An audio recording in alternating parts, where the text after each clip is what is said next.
Welcome to Indian tax academy. Indian tax academy में एक GST case law series में आज हम लोग ऑनरेबल पटना हाई कोर्ट का एक जजमेंट देखेंगे। जजमेंट फिर वही रजिस्ट्रेशन कैंसलेशन है और रजिस्ट्रेशन कैंसलेशन के बाद क्या आता है, डिमांड उसके रिगार्डिंग है। इसमें होता क्या है कि एक पिटिशनर कंपनी जो कि सिंह गोड वाला warehousing and logistic private limited था, इनका फील्ड वेरिफिकेशन किया गया। होता क्या, नॉर्मली इंस्पेक्शन होता है, इसमें भी क्या हुआ, फील्ड वेरिफिकेशन हुआ। उसमें इनका principal place of business non existent पाया गया डिपार्टमेंट के द्वारा। जैसे ही डिपार्टमेंट ने ये चीजें फील्ड वेरिफिकेशन में पाई, उन्होंने 9/7/2023 मतलब 9 जुलाई 2023 को क्या किया, एक शो कॉज नोटिस दे दिया एप्लेंट को कि आपके रजिस्ट्रेशन को क्यों ना कैंसिल किया जाए। इसके बाद इसी के फर्दरेंस में ऑर्डर निकाल दिया गया 27/7/2023 को और डिमांड रेज कर दिया गया। मतलब फील्ड वेरिफिकेशन हुआ, फील्ड वेरिफिकेशन में पाया गया कि जो प्रिंसिपल प्लेस ऑफ बिजनेस है, जीएसटी में जब भी हम देखते हैं तो सबसे इंपॉर्टेंट चीज जो कि आपको रजिस्ट्रेशन में भी सिखाया जाता है या मैक्सिमम जो नोटिस भी आता है, वो प्रिंसिपल प्लेस ऑफ बिजनेस पे आता है। और हमेशा ऑल इंडिया ड्राइव आप सुनते होंगे कि प्रिंसिपल प्लेस ऑफ बिजनेस को चेक करने के लिए, क्योंकि कहीं ना कहीं ऐसे फर्म्स को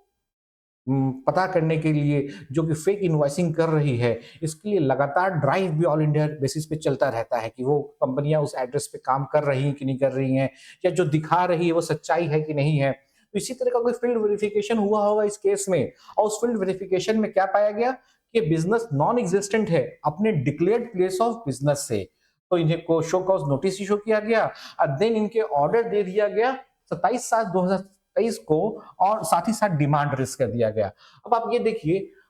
इन्होंने भी रिवोकेशन के लिए फाइल किया 23/9/2023 को, जिसको फर्स्ट अपील वहां भी रिजेक्ट किया गया, और देन ये जो अपील फाइल किया गया फर्स्ट अपीलेट अथॉरिटी के यहाँ, वहां भी रिजेक्ट किया गया। जैसा कि आप सब समझते हैं कि अपीलेट जो मैकेनिज्म है जीएसटी में, वो सबसे पहले सर्किल से शुरू होता है, देन फर्स्ट अपीलेट अथॉरिटी का है, उसके बाद ट्रिब्यूनल का गठन नहीं हुआ है तो हम लोग कहाँ जाते हैं, अपने अपने स्टेट के ऑनरेबल हाई कोर्ट में। तो एग्रीव बाय द ऑर्डर कि उनके फर्स्ट अपीलेट अथॉरिटी ने इनके ऑर्डर कैंसिल को अपहेल्ड नहीं किया, उनके रजिस्ट्रेशन को अपहेल्ड नहीं किया, तो इन्होंने पटना हाई कोर्ट में अपील फाइल कर दिया। अब अपील फाइल क्यों किया, क्या क्या ग्राउंड बनाया, तो learned counsel for the petitioner Shri Shashin Kumar ने आर्ग्यू किया कि that there was absolutely no details of the inspection either in the show cause notice or the final order passed, neither was the inquiry report supplied to the petitioner in the contention। मतलब आप बता रहे हैं कि field verification हुआ, revenue बता रही है, जीएसटी डिपार्टमेंट बता रहा है कि एक फील्ड क्या हुआ, फील्ड वेरिफिकेशन हुआ। फील्ड वेरिफिकेशन के बाद हमने पाया कि आपका principal place of business non existent है, तो हमें इस बात को आपको शो कॉज में लिखना पड़ेगा ना कि देयर वाज अ इंक्वायरी, और इंक्वायरी के दौरान हमने ये पाया और इसकी वजह से आपको ये शो कॉज नोटिस इशू हो रहा है, और इस बात का क्लैरिफिकेशन आप दीजिए। और इस बात को अगर जब हम क्लैरिफाई नहीं कर पाएंगे अपने शो कॉज नोटिस में, देन आप हमें ऑर्डर दीजिएगा। लेकिन ये बातें फील्ड वेरिफिकेशन से रिलेटेड और वेरिफिकेशन और उसके पूरे के पूरे जो वेरिफिकेशन हुआ नॉन एग्जिस्टेंट पाया गया, पूरी की पूरी इंक्वायरी रिपोर्ट पिटिशनर को कभी सप्लाई नहीं किया गया। उन्होंने उसके बाद एक और पॉइंट आउट किया, inspection was conducted at two premises, one of which was asserted to the business premise of the petitioner, wherein there was no sign of business activity having been conducted later when the revocation application was filed। मतलब जब revocation application फिर से file किया जाता है, a further inspection was conducted in which also the business was found to be non-existing as it revealed from the पंचनामा 22/9/2023। अब department होता है क्या, थोड़ा जागरूक हो गया, अरे इसने तो रिवोकेशन का एप्लीकेशन फाइल कर दिया। कोई कोई पिटिशनर क्या होता है, पीछे पड़ जाता है डिपार्टमेंट के। आप फर्स्ट अपीलेट में हार गए, चलो ऑनरेबल हाई कोर्ट चले जाएंगे, वहां से भी हारे ऑनरेबल सुप्रीम कोर्ट जाएंगे, और वही जीतता है। और वो अगर नहीं जीते तो आप जैसे बिजनेसमैन के लिए एक नया, नहीं तो डिपार्टमेंट इतना आर्बिट्री ऑर्डर देने लगेगा कि आपका बिजनेस करना मुश्किल हो जाएगा। अब उसने क्या हुआ, जैसे ही शो कॉज आया, शो कॉज के बाद ऑर्डर कैंसिल हुआ, ऑर्डर जब कैंसिल हुआ तो उसने रिवोकेशन के लिए फाइल किया, रिवोकेशन के लिए उसके बाद जब वहां से रिजेक्ट हुआ तो फर्स्ट अपीलेट में गया। और जब ये एप्लीकेशन फाइल हो रहा था रिवोकेशन, रिवोकेशन किसको कहते हैं, जब आपका कैंसिल हो जाए रजिस्ट्रेशन तो आप उसको फिर से रिवोक कराने के लिए जो फाइल करते हैं उसको रिवोकेशन कहते हैं। तो जब रिवोकेशन फाइल हुआ तो फिर से जीएसटी डिपार्टमेंट ने दूसरे बिजनेस प्लेस ऑफ का सर्चिंग कर दिया और वहां पे एक पंचनामा बनाया और इस पंचनामे का भी डिटेल उन्होंने नहीं दिया। अब जो ऑनरेबल हाईकोर्ट ने कहा क्या कहा, the further contention of the inspection have been conducted after revocation in so far as the inspection conducted after revocation the business could not have been resumed unless the registration was resumed. We also notice that the Panchnama has not been signed by the officer where no detail with respect to Punch who were merely signed on the document one with a date. मतलब irregularity कहाँ पे था? उस पंचनामा पे भी था जिसपे जो आफ्टर फाइलिंग ऑफ रिवोकेशन वहां पे भी हुआ। मतलब जब आप गलती करते हैं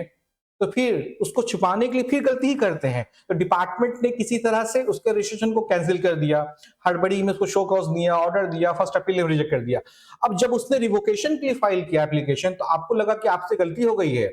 आपने तुरंत में एक छापा दूसरा इंस्पेक्शन किया, इंस्पेक्शन में पंचनामा बनाया और जो पंच का सिग्नेचर था वही नहीं ले पाए। तो इस केस में ऑनरेबल पटना हाई कोर्ट ने क्या कहा कि इस ऑर्डर को the writ petition would stand alone with the above observation और उसके ऑब्जर्वेशन के साथ ये हो गया in the present petitioner submits that he had paid up to dates due if not petitioner shall pay it within a period one day on the payment of up to date dates petitioner registration shall stand restored। मतलब कि अब आपको क्योंकि आपके पूरे के पूरे mechanism में इरेगुलरिटी है, आपको अगर जैसे कि उसमें डिमांड में था कि हमने सारा डिमांड दे रखा, हमने पिटिशनर का आर्गुमेंट ये था कि हमने सारा पैसा दे रखा है, डिपार्टमेंट बोल रहा था कि नहीं नहीं कुछ पैसा बाकी है, तो हाईकोर्ट ने यही कहा कि आप पैसे का हिसाब देख लीजिए लेकिन रजिस्ट्रेशन तो रिस्टोर करना पड़ेगा। इससे केस लॉ से हमें क्या समझ में आया कि बस डिपार्टमेंट अगर कुछ कर रहा है तो डिपार्टमेंट को जवाबदेही भी बनती है। अगर वो बताता है कि बिजनेस प्लेस वहां पे एग्जिस्ट नहीं कर रहा है तो उसकी फोटोग्राफ, उसकी पंचनामा, उसकी सपोर्टिंग डॉक्यूमेंट हम एज ए पिटिशनर आपको या as a registered entity, registered person आपको सप्लाई करना पड़ेगा। इन द इवेंट अगर वो आर्बिट्री और इलीगली आपके रजिस्ट्रेशन को कैंसिल कर रहा है तो आप इंडिया के किसी कोने में भी हैं, अपने ऑनरेबल हाई कोर्ट में नीचे की जितनी भी रेमेडीज है, अल्टरनेट रेमेडीज को पहले पूरी तरह से एग्जॉस्ट कर ली जाइए, आपको रिलीफ मिलना है। तो केस लॉ पढ़ना इसलिए जरूरी होता है कि हम ये देख पाते हैं कि जीएसटी डिपार्टमेंट के पास बहुत ताकत है आपके साथ, आपके बिजनेस के साथ कुछ कर देने का, लेकिन अगर वो प्रोसीजर फॉलो करके नहीं होता है, ड्यू प्रोसीजर ऑफ लॉ जो कि हमारे जीएसटी लॉ में है, स्टैच्यूटरी बुक्स में है, जो रूल्स बनाए गए उसमें जो सेक्शन उसको अगर फॉलो नहीं किया जाएगा और नेचुरल प्रिंसिपल्स ऑफ जस्टिस को फॉलो नहीं किया जाएगा देन वैसे ऑर्डर तुरंत में सेट असाइड होते हैं। इस केस में भी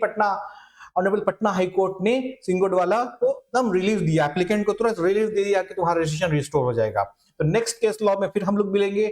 तब तक के लिए थैंक यू।